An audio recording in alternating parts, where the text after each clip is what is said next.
የሰዓቱን ዜና ይዘናል። ከዜናዎቹ ጋር ብርሃኑ ይሽዋስ ነኝ።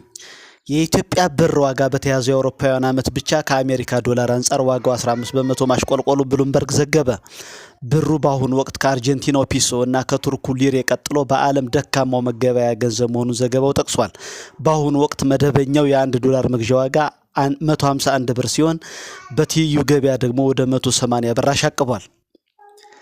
የኢትዮጵያ አየር መንገድ በ27 ቢሊዮን ብር መኖሪያ ቤት ሊገነባ ነው። የኢትዮጵያ ንግድ ባንክ ለኢትዮጵያ አየር መንገድ ለሰራተኞች መኖሪያ ቤቶች ግንባታ የ27.8 ቢሊዮን ብር ፈቀደ።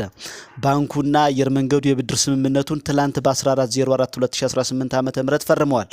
የአየር መንገዱ ሁለተኛ ዙር የሰራተኞች የመኖሪያ ቤት ግንባታ 5000 ሰራተኞችን ተጠቃሚ እንደሚያደርግ የአየር መንገዱ ዋና ስራ አስፈጻሚ አቶ መስፍን ጣሰው ተናግረዋል።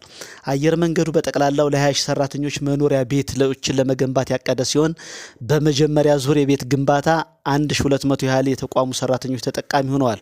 አየር መንገዱ የመኖሪያ ቤቶችን ግንባታ ፕሮግራም የሰራተኞችን ምቾት ለመጠበቅና ከስራ የሚለቁ ሰራተኞችን ቁጥር ለመቀነስ እንደሚረዳው ተጠቁሟል።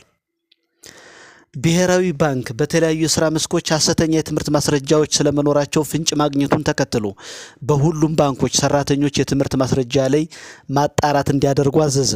ባንኮች የሰራተኞቻቸውን ከመጀመሪያ ዲግሪ በፊት ያሉ የትምህርት ማስረጃዎችን ከሚመለከታቸው የመንግስት አካል አረጋግጠው እንዲያቀርቡ፣ ባንኮችም ይህንን መመሪያ ለሰራተኞች አሳውቀው የሁሉንም ሰራተኞች መረጃ የማረጋገጥ እቅድ ይዘዋል ተብሏል።